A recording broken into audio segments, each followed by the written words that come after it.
Anime and real life filmmaking? What are you on about? Girl, gun,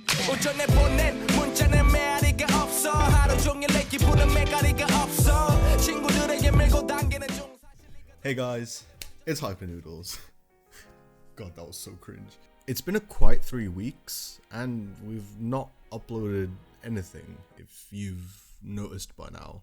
There's been a lot going on in the world lately, including our personal lives, which has not really given us enough time to produce the content that we normally would. Some of the guys are still wrapping up university work, so hopefully when that's done and everything settles back down, we should be back on schedule. So before going ahead, if you do enjoy this video, consider dropping a like and maybe subscribing, and check out some of the other content that we have to offer as well. Right. So today I want to go on a bit of a tangent to what we usually talk about in videos such as these, like the one-to-one format. Yeah, you like them? The fuck was that? Oh my god. So what I want to talk about today is anime and filmmaking.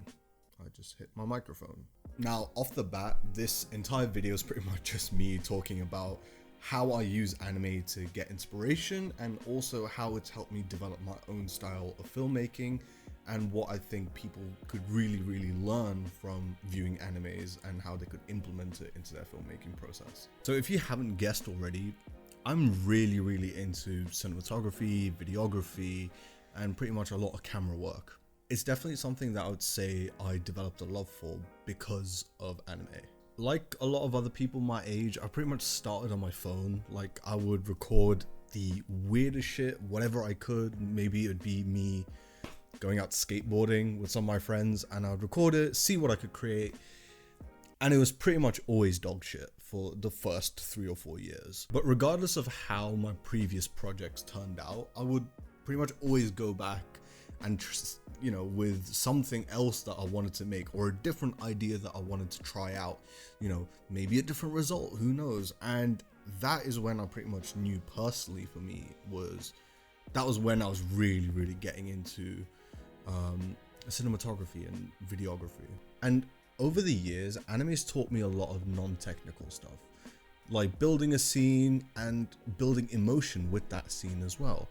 And things like that you wouldn't necessarily say are stricken to what sort of camera you're using or any sort of equipment limitations. Now, I know there's a likelihood that a traditional videographer or a cinematographer sees this video and in their mind they're just like, what the fucking anime teach you about cinematography and videography? It's just a cartoon, bro. Stop it.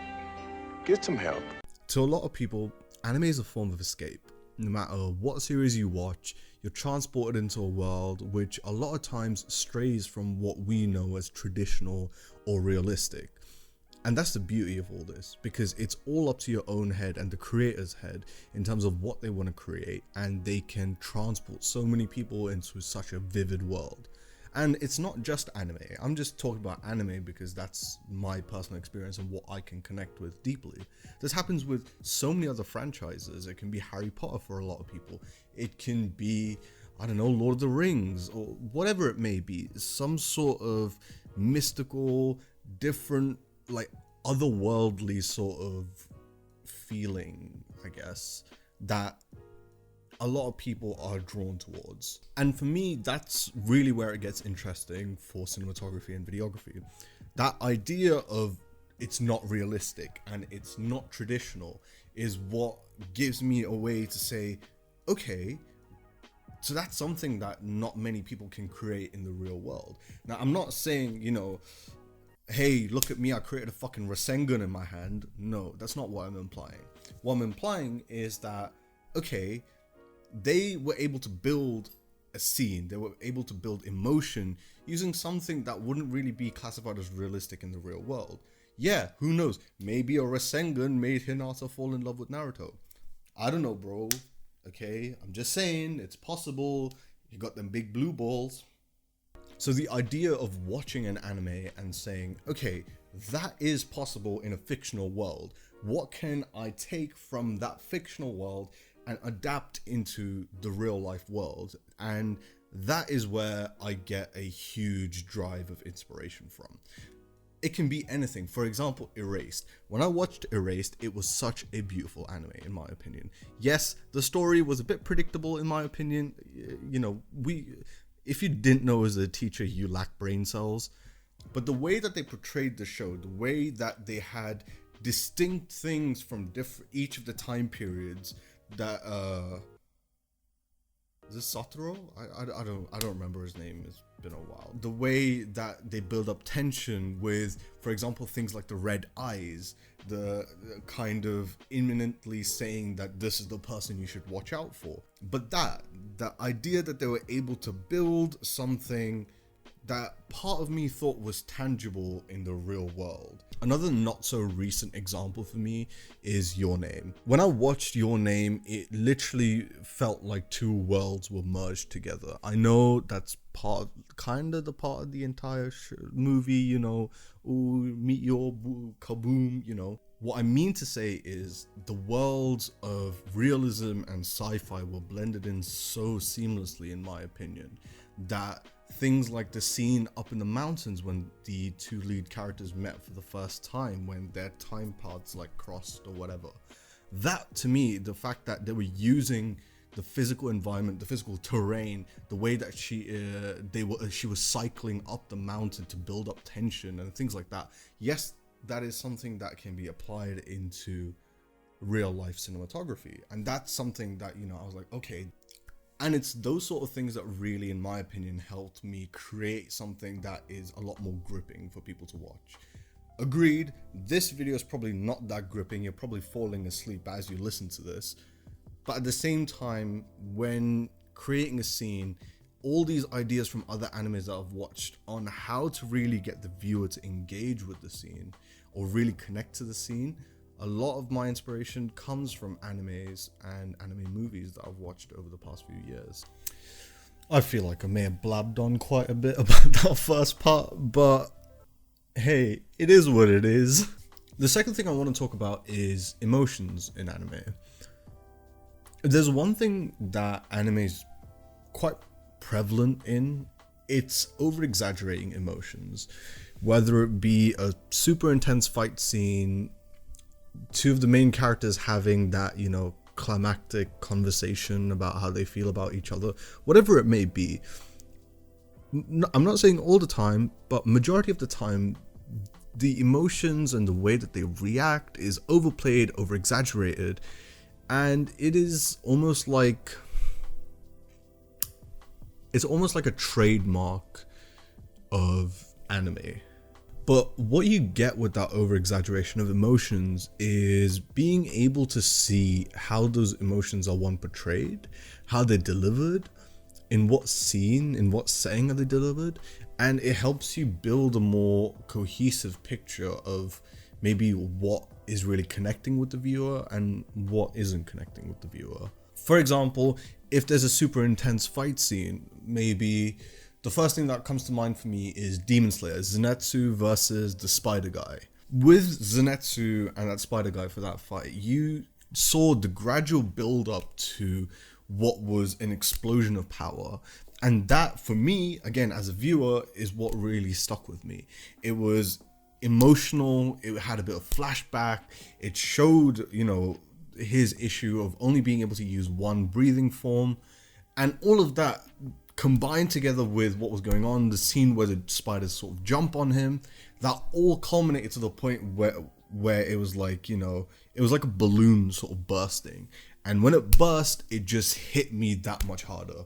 The same thing can be applied to a scene where there are two characters, it's the middle of the night, it's been 12 episodes, they like each other, but they don't know it, and, you know, they take that, I don't know, final walk at the middle of the night in Tokyo, down the street, it's only them, they're going to a Lawson's or something like that, I don't fucking know. But there, you can feel the atmosphere. You can see how these emotions are being portrayed in a physical environment as well, where it's just those two, or it's just Zenitsu, and, you know, the terrain is changing, or the way that the enemy or the other character is reacting to the emotions. And all of this helps build a much more cohesive idea of how to get viewers invested in the emotions of the characters that you're portraying. Of course, in real filmmaking, it's not something that you can just say, Nandato, kurusu.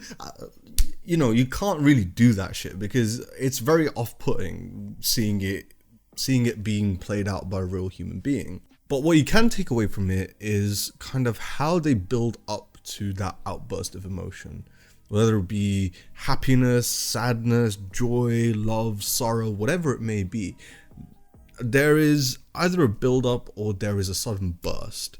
And with anime, I think they have perfected the art of you knowing when that emotion is going to come through, and almost either building up to it to the point where when it finally happens, it's almost like a relief, or when that balloon finally bursts, it's like this sense of adrenaline.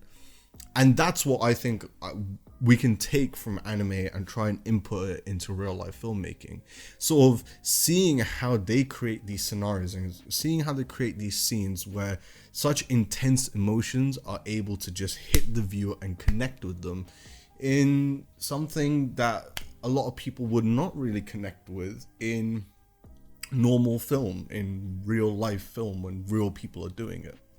Now, starting this channel with some of my really close friends like Kenneth, Toby, Claire, who I've created stuff with before in the past, it's now a perfect place where we can publish some of our work in the coming future, and it's gonna most likely be more high production stuff.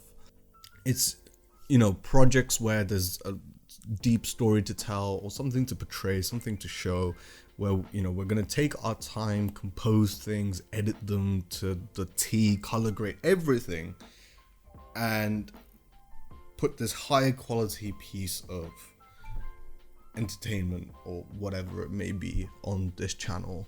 I mean, right now what I can say is that we're in the middle of planning out a feature documentary that we would be shooting next summer in Japan.